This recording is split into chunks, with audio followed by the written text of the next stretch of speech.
welcome back to my channel. Today we're going to talk about the downfall of Married at First Sight Australia. In this video, we're going to cover the madness that was this series of MAFS. Everything that has happened on and off screen, what didn't make it to air on the show, the cast's defiance, breaking their contracts and speaking out against the show on social media throughout the season, and the current investigation into the show and the future of Married at First Sight Australia. And a bit of a trigger warning, there will be some serious topics discussed throughout this video as well. So if you don't know what Married at First Sight is, basically the concept is a bunch of experts match up strangers based on similar likes and interests and personalities, and they get married at first sight. Basically they saw arranged marriages and said, let's make that a show.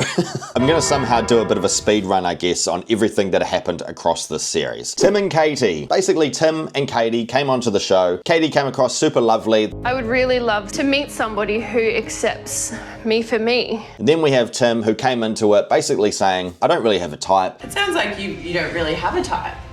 No, I don't have a perceived type. Basically it turned out he did have a type because Katie wasn't his type. Tim, what do you think about your bride? Yeah, I'm not really sure how to feel. Just not normally just a bit different to what I normally go for, but she's so lovely. No, I don't have a perceived type. He more so was looking for a blonde and petite woman. Like, I don't want to be here. I'm just like... 5 minutes. I know. Completely cut this woman off. Jackie and Ryan. I spent the whole series really confused about what was going on with this relationship. And it's really hard to even take a side because Jackie is clearly crazy. I think most guys first date me because I'm hot, and I'm fine with that. And Ryan is verging on toxic masculinity, the type of fucker who would be watching Andrew Tate videos. Where have all the warriors gone? Where have all the philosophers gone? Where have all the poets gone? Where are all the knights gone? Men without these roles have lost their way. There was the continuous fake crying throughout the whole series, which was tough to watch. There is like so many shit men out there. There's no one out there that meets my standards. Okay. Like, why does there need to be a TV in the bedroom? And I've loved you since the day I met you. They're meant to see how great this could You're be right. for them. I agree. Let's go. Just happened. But then Ryan also dropped her at the wedding. And he also made a horrendous mistake saying that she gives great head. I've got to say, like, she gives awesome. I'm just gonna say like that. Hell. You can just see that he was like expecting the other guys to dap him up and be like, yeah, man. And then of course, it was revealed in the final episodes that she was now dating Clint, another groom in the experiment. Ashley and Jake, a very brief couple on the show. They had a hopeful beginning until the photo ranking challenge, which is a crazy concept for a TV show in 2025, honestly. Rating women on who you think is your favorite, mostly based on looks. He made some pretty wild comments about other brides' appearances, which obviously did not go down well. I'm not vibing Jackie, maybe the crazy eyes, I don't know.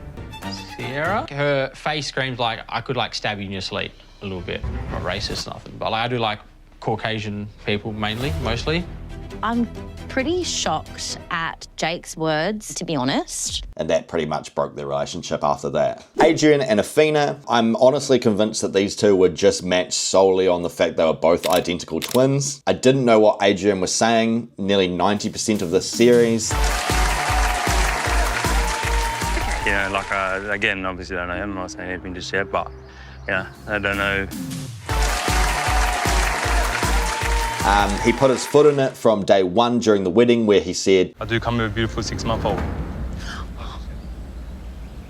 Aussie Shepherd. Don't worry, I don't have kids. when Athena has a kid. He acted like a child most of the series, honestly. He also left at one point for not being included in the promo for the show. I'm pissed off that I'm not in the promo. Disrespectful. I'm not coming back until I get me in the promo. Paul and Karina, who actually previously had been on a few dates and Paul had ghosted her. I know Bit of a trigger warning here, there was a DV situation that came up throughout the series and was not handled very well by the experts. I think a lot of people would have expected him to be kicked off the show, but they let him carry on, and apparently he just wasn't allowed to drink for the rest of the season. I remember in Married at First Sight UK, there was a moment where two guys actually almost got into a punch-up, and due to that aggressive nature, one of the people, the main protagonist, I guess you could say, was kicked off the show immediately. And things were kind of going okay between these two, but in that final week, when they revealed that new task where they could meet their alternate match, Paul made the stupid mistake of going and meeting this match because he was just curious. Why didn't it work out with your wife? Oh no, everything is working really well with my wife. Oh, really? Yeah, absolutely. Yeah, she's lovely, honestly. She's a lovely woman. Yeah, this is why I'm single.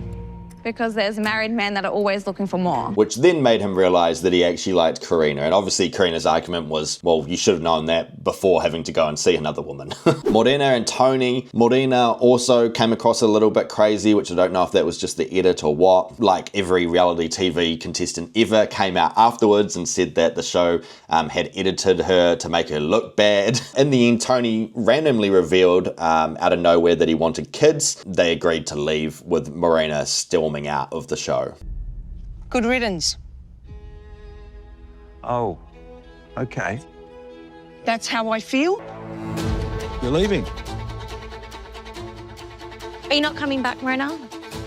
Thank you, Morena. Bye, Morena. Bye. Jamie and Dave, now this was the couple I think we all had highest hopes for. Jamie was just super entertaining, one of my favourite people who's been on the show in a long time. Can I get my red flag list? There's just so many. Men that take more selfies than me. They're in Crocs, don't drink coffee. Men that drive hatchbacks. What ruined this two as a couple was another cheating scandal erupted, and Dave was accused of cheating with Veronica during the couple swap week. Which, once again, they've all denied, and we don't know to this day if that was true. Certainly looked dodgy in the show.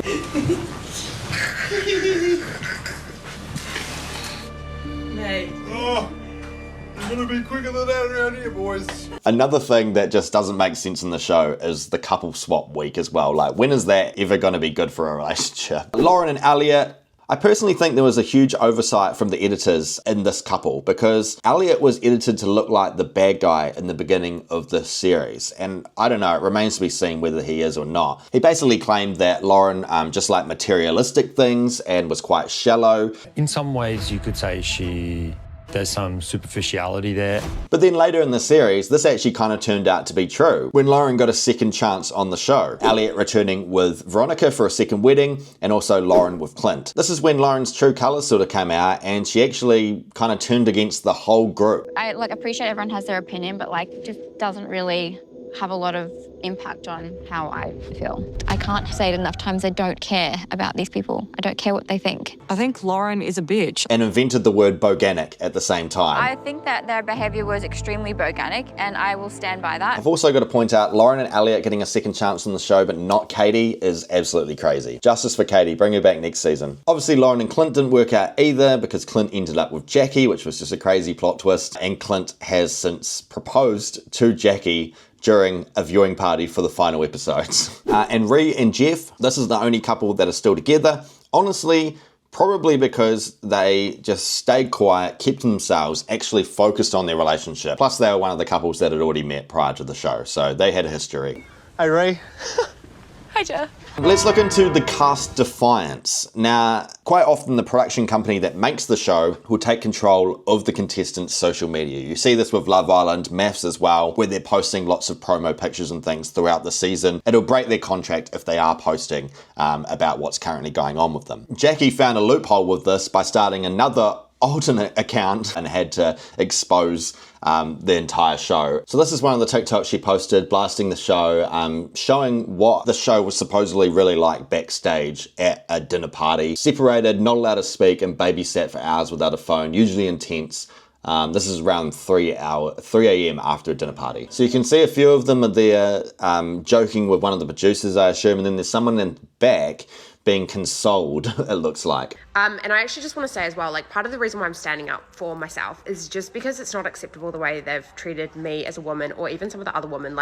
I had to complain so many times during filming about how disrespectful the experts and the group were, and even the producers, towards women's bodies. I can't sit by and let them get away with this against, like, me or any other woman out there. Like, it needs to end today. It's like, enough is enough. It's just been way too much. Although, like I say, I do think she's a little bit mad, and some of the things she did on the show were a bit ridiculous, but I do think she does hold some points within that, because there were a lot of things that happened on this series that were sort of just swept under the rug or not dealt with in a sort of appropriate way. Unfortunately, as we'll see later in this video, this is actually a running theme with Married at First Sight. This is not the first time that these types of things have happened during filming of the show. So stay tuned for that. I almost feel like Jackie's plan all along was to be one of the most memorable and outrageous contestant of all time on the show, so that she would be remembered and she'd be able to gain this sort of following. If you think back to week 2 with the shoes on the bed incident, after I got my diary cam out, like my little mobile phone, and filmed him with the shoes on the bed and made fun of him for the 10th time because he wouldn't stop putting his shoes on the bed, he physically threatened me and intimidated me, and I ran out of the room like shit scared. There's more to the story, but I don't want to go on here because he will probably retaliate, as he is doing. And this is why I say it's really hard to tell anyway, because it's a he said, she said situation now. We'll never know. And like I said from the beginning, they both were kind of a little bit mad and a little bit red flags from the beginning. Like, Jackie just playing up a lot of stuff for cameras doesn't help. Ryan being this sort of toxic masculinity type beat character, also a huge red flag. Like, I don't know. Backlash, but they're not doing anything to protect me from Ryan.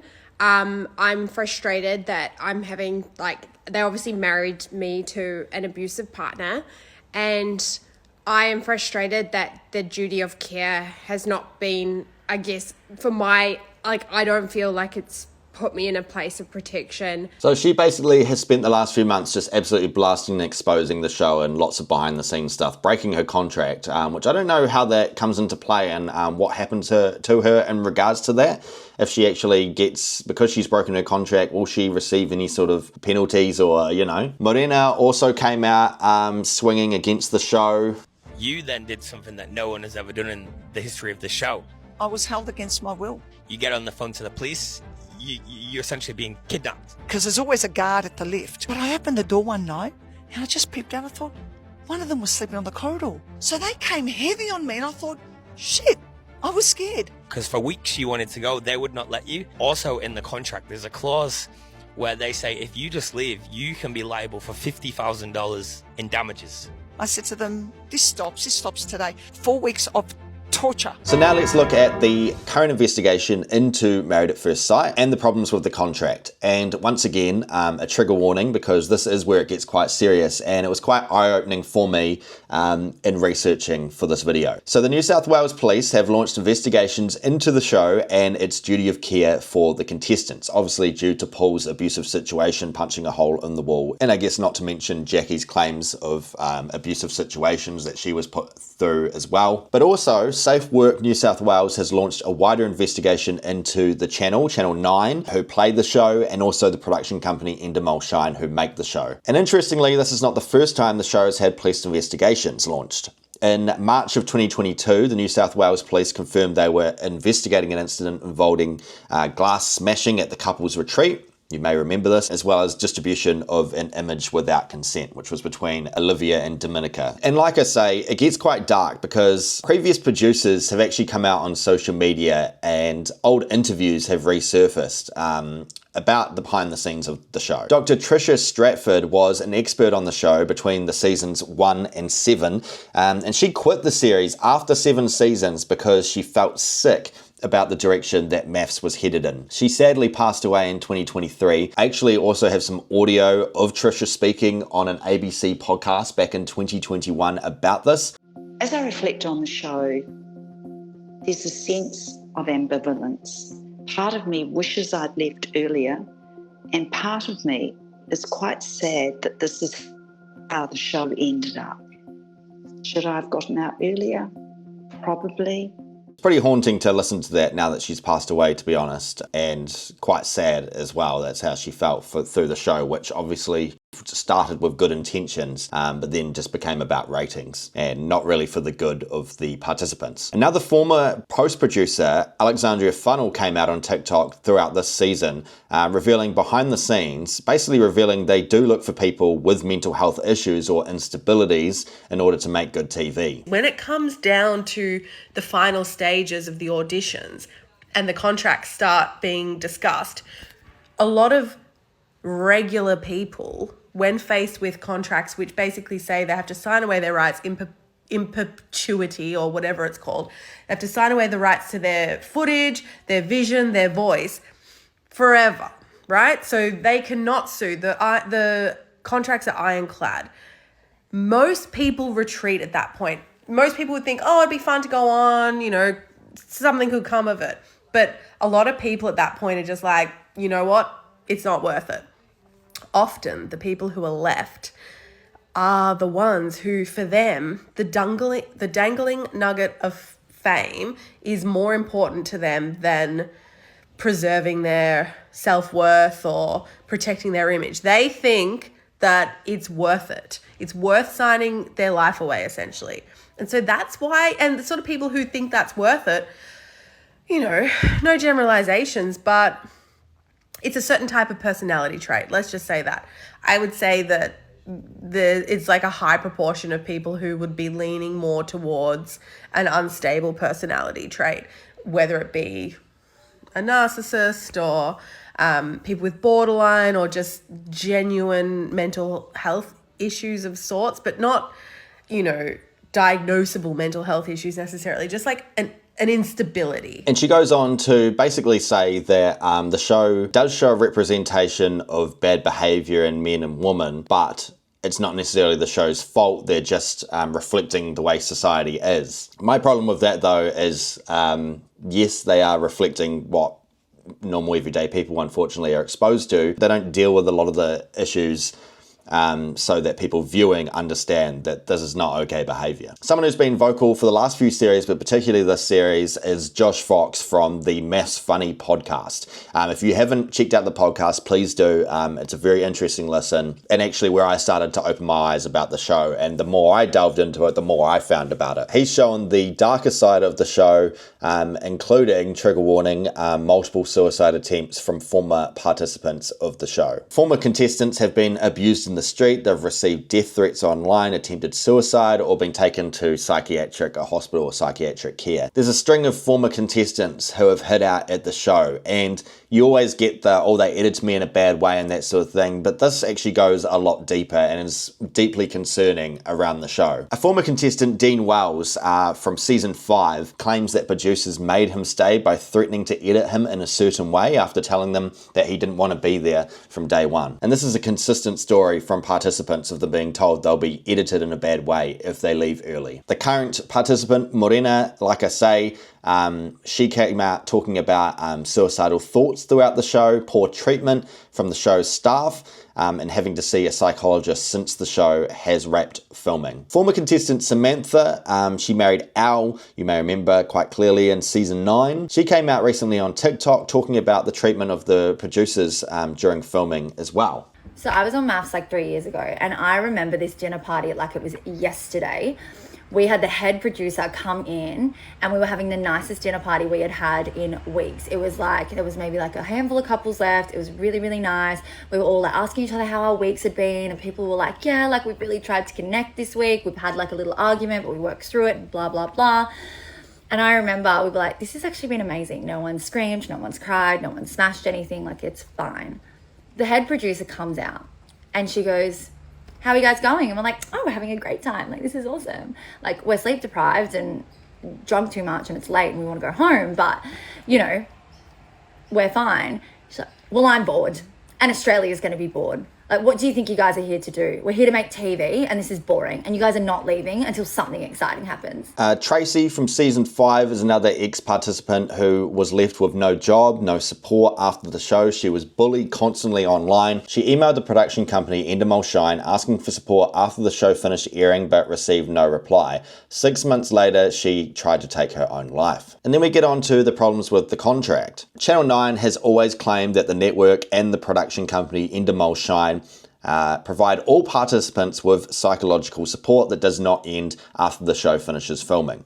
However, a chain of emails that were leaked to Sky News between Season 7 bride and an ESA staffer shows that the production company told her they would no longer fund her psychology sessions after she completed 12 sessions post-show. So this was in fact not true. And according to a recent Sky News article, MAFS participants can actually be matched with a person with criminal convictions or who is already married or separated from their real life spouse, because in this series, AGM was reportedly found to be not guilty of a previous DV charge. And it's understood that this was not found out through his application process, which included interviews and medical evaluation, but obviously no police or court background checks, which is a huge red flag. Tony was apparently also revealed during the honeymoon that he was married, so I guess just hadn't got to the divorce stage yet. That's not good. There's some major casting issues that have gone back as far as 2022, when a groom was dumped from the show. This participant was axed by Channel 9 after a TikTok video surfaced of him disrespecting women and calling gay men filth, and it wasn't until the wife that he was paired with made producers aware of those social media videos. So once again, terrible casting from them, or maybe they just casted them because they thought, well, this will make good TV. A former contestant, Natasha Spencer from Season 7, she said she told cast producers about abuse that she suffered as a child, but was never really delved into that much or was an issue for being part of the show, despite it clearly being a huge trauma to have gone through. She also claims that another participant was assaulted by their husband during the filming of the show. She was told to keep quiet about it or she'd have a bad edit, once again, that being said. And the show later paid for her to go to Bali, almost as some sort of bribery, keep quiet, hush money holiday. And I think we're all pretty well aware at this point that most reality shows are often manipulated by producers in a way, and the editors, to manufacture storylines for entertainment to make the show interesting. Without that, it probably wouldn't be interesting. Aaron Lucas, who was the voice of Big Brother and a producer on the show between 2006 and 2008, said that while there was an element of realness to reality TV, the narrative was very often shaped by the producers. He said, we're always looking for story arcs, trying to follow a story or potentially manipulate that story. There it is, right there. I'm not great with maths, not maths, but I decided to do a little bit of maths on the show's success rate. Based on the couples actually matched on the show throughout the last 12 series, and this is not including couple swaps, there were 8 successful couples and there were 3 successful couple swaps. So out of a total of 120 couples over 12 seasons, just 11 remain together now, which, if my maths is right, which to be honest it might not be, that's a 6% success rate across Married at First Sight Australia. So to wrap things up, the problem with Married at First Sight is it's the most rated show on TV. This series, which is just wrapped, was consistently bringing in 2 million viewers over a 7-day period for every episode and 2.9 million for the final episodes. This is something that is obviously super rare with terrestrial television when TV is struggling to compete with other streaming services. And there's a lot of questions right now of if MAFS will be cancelled due to this current investigation.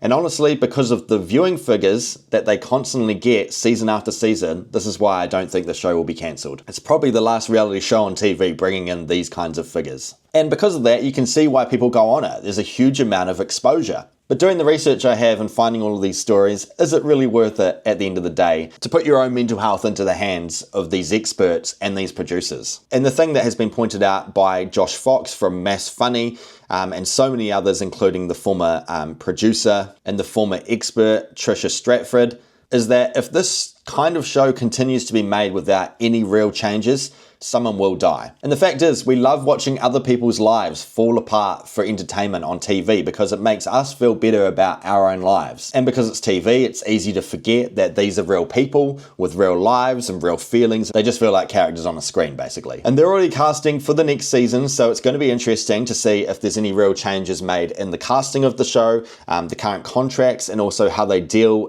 / respond to situations during the filming of the show. But as long as the numbers are there, I believe Channel 9 and Endemol Shine will continue to produce this show. Thank you so much for watching. Please do hit subscribe down below, drop a comment, let me know your thoughts on this and the future of Married at First Sight. And if I missed anything, let's talk about it in the comments down below. Thanks for watching. I'll see you in the next one.